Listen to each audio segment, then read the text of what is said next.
Outdoor cooking naman tayo at nagluto ng chicken inasal.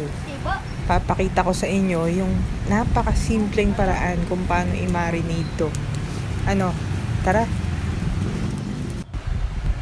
Garlic, ginger, lemongrass. Paghalu-haluin lang natin ng mga to. Maglagay na din tayo ng kalamansi. Pwede rin naman yung lemon, pero mas gusto ko yung lasa ng kalamansi eh. Kaya ito ilalagay natin. Yan. Sunod naman natin brown sugar. Konti lang. Soy sauce. Oyster sauce. Maglagay tayo ng konting tubig at Sprite.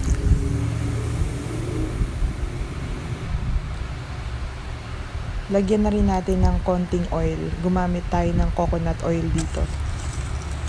At haluin lang natin siya.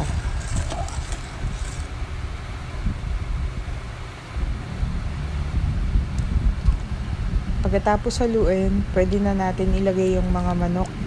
Iniwa ko yung chicken ng 3 slices para mas manuot yung lasa.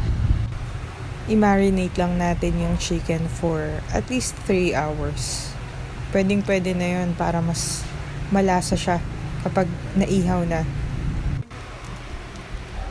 At syempre, katulong natin yung mga kapatid ko para magpa-ningas na ng apoy. Dito namin lulutuin yung chicken inasal.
Maaasar ka sa sarap. Oo, yan ang inasal.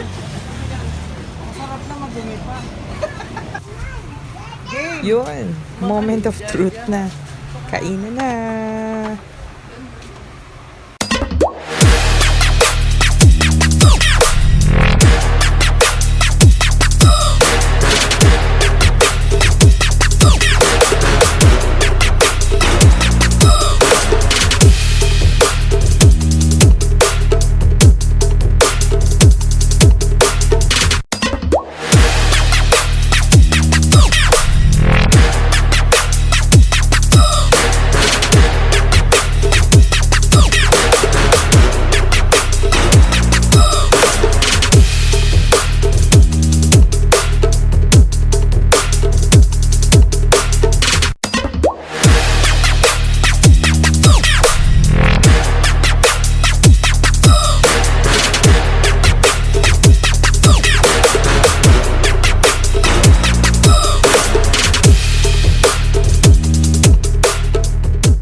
Solved na.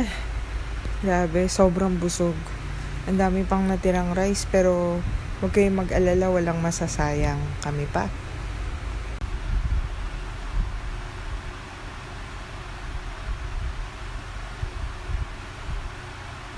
A few moments later. Tamang trip muna with dilim eh. Ano, tara? Pagkatapos mag-boodle fight, babike muna kami. See ya!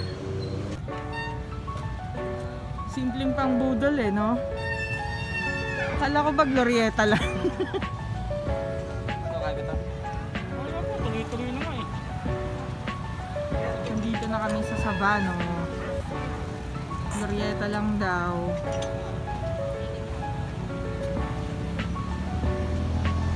Ang daming tao.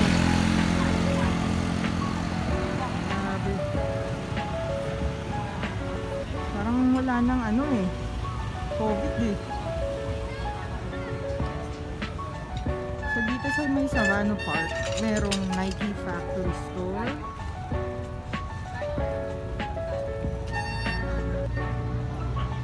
Yan. Meron ding treats. Bago lang yan eh. Tapos merong bar doon. Doon.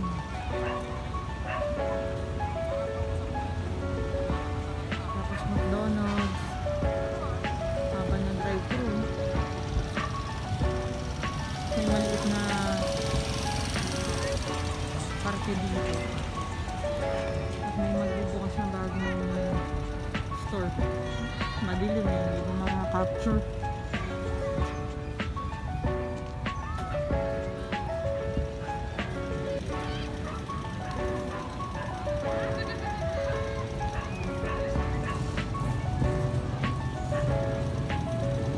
Okay, see you ulit mamaya. Finally, nakauwi na kami. Maraming salamat sa pagsama niyo sa amin ngayong araw. At sana samahan niyo ulit kami sa susunod. Thank you so much and see you on my next vlog.